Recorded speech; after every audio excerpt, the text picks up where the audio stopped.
Hi, my name is Mark Goffredson, and I'm your Editor-in-Chief. Hey, welcome to part 2 of this 3-part series on how to get rid of your lower back pain. If you haven't seen part 1, go ahead and click on the link next to this video. Otherwise, sit back, relax, and enjoy part 2 of this series on how to get rid of your lower back pain.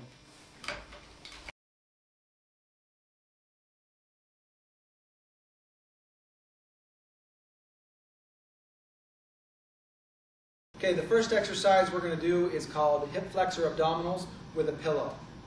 Carmen's going to lie on her back with her knees bent. I'm going to place this pillow between her knees. She's going to apply about a 50% compression demand in between there just to hold the pillow, which will fire the inner thigh muscles to stabilize your hip and pelvis. Interlace your hands behind your head, and I want your fingers all the way together. A lot of people that are going to teach you these kind of things, they don't want your hands behind your head anymore. It's essential for you to do that, because it rotates the shoulder blades to a better position, and it takes your thoracic back into a little bit, your upper back into a little bit more extension, which is going to allow you to breathe better and move more efficiently during the run. The key is a simultaneous movement between the hip flexor, the abdominals, and the upper body coming together, and then back down to the floor. Maybe 2 to 3 inches off the floor is the movement. You do not bring your elbows forward as you do this. That's not the movement I'm looking for. That's going to place way too much pressure on your C-spine. It's keep your upper back in extension. At the same time, you're lifting your feet off the ground, firing your hip flexors and abdominals, the serratus and the shoulder blades to do the work. During a run, this will make you more efficient by firing the deep muscles, the deep muscles that are required to keep you efficient from point A to point B. 4 and 5 layers deep, the primary iliopsoas, the deep 6, the piriformis, the certain muscles in the adductors. The shoulder blades being in this position are not going to stay there, of course, because when you bring your arms down, but your body's going to have a memory of where it's going to place the spine. When all of this is together in the right position, just like I showed you on the whiteboard, shoulders, hips, knees, and ankles, this exercise will help promote that vertical load so that when you get up, your back should not hurt.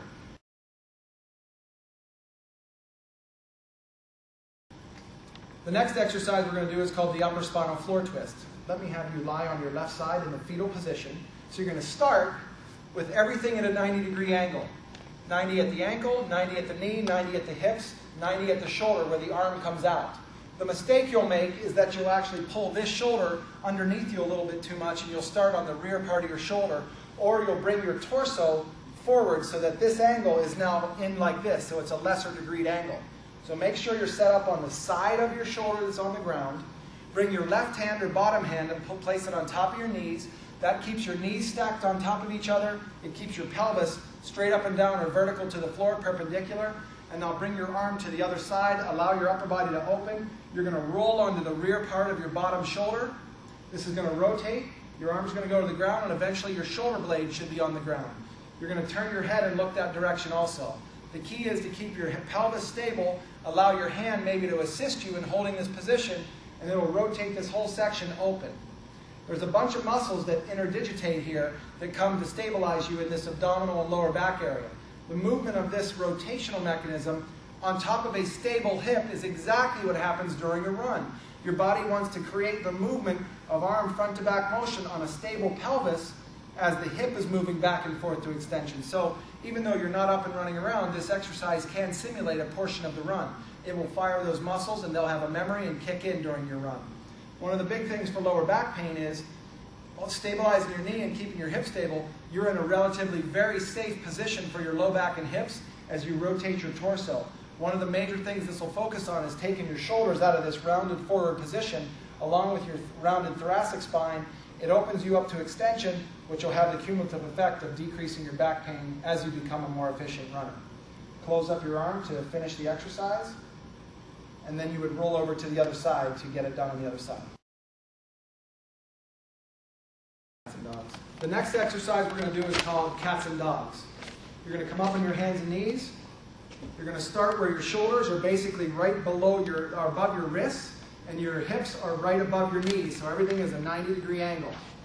I'm going to have you pull your stomach in and tilt your pelvis posterior, push your back to the ceiling as your head goes down, allow your shoulder blades to abduct or protract away from each other, and hold that for about a second. Think of elongating through the spine. Then drop the other direction. As your back drops, your hips come up, your shoulder blades come together, and your head comes up.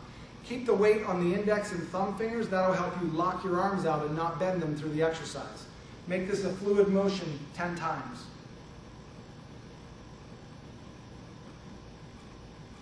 This exercise, as it relates to running, is going to, I think it's one of my favorite exercises because it takes every piece of the spine through a natural range of motion.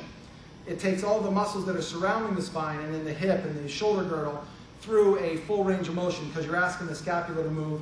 This will, really what it's going to do is free up your diaphragm, which is going to be 25% increase in your oxygen capacity because you're moving the rib cage, you're moving the scapula, you're moving the serratus, you're moving the external oblique, all those muscles that interdigitate together to actually stabilize the midsection. This exercise is great for this. It's been in yoga for hundreds of years.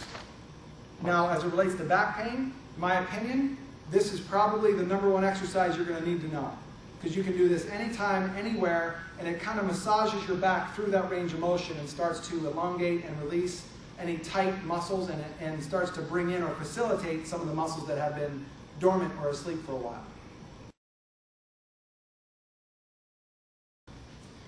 This exercise is called the gravity drop.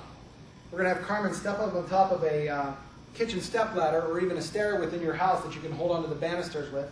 But this apparatus allows her to hold on with both hands and keep herself pretty well balanced. A lot of you will start off in this position where your pelvis is forward of your ankles. In order to get into the right position, I'm going to have Carmen look down to see where her laces would tie on her shoes. That has moved her pelvis back to the correct position. Keep your pelvis there, and now straighten your arms so that your torso now sits vertical above your hip. In this position, let your heels drop down, keeping your pelvis in this position so there's no tilt. All you did was move it back so where the hip is now sitting above the knee, above the ankle. And you're going to hang out in this position anywhere from 2 to 4 minutes, whatever's on the routine or the menu. Relax your shoulders, and every once in a while, look down and make sure you can see the laces to make sure that your pelvis has not wanted to do that motion. You should actually feel that if you let go with your hands, you're going to fall away from the pole. Well, I get a lot of complaints about people saying that their calves are tight, their feet are tight, their Achilles are tight. That's the secondary benefit you're going to get is the lengthening of the whole lower extremity and all the soft tissues. What I like about it the most is your feet want to roll out on the outside of the feet. That's a normal motion. Keep the weight more centered to the inside of the foot, more over the 50-50 mark.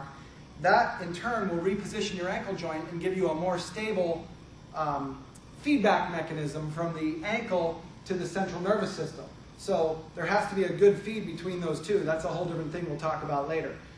Keeping the joints aligned, you're actually artificially putting your joints in that straight-on position, and now the erector muscles, the upper back, and the hip stabilizers have to come into play to hold the body in this position. So A, you become more efficient because you're more vertical, and B, your low back stops hurting you because you're engaging muscles now in the back. The longer you stay here, the rotation of this bone starts to change because this muscle crosses the knee joint, and as it's lengthened, it starts to rotate this bone. It starts to rotate within the hip.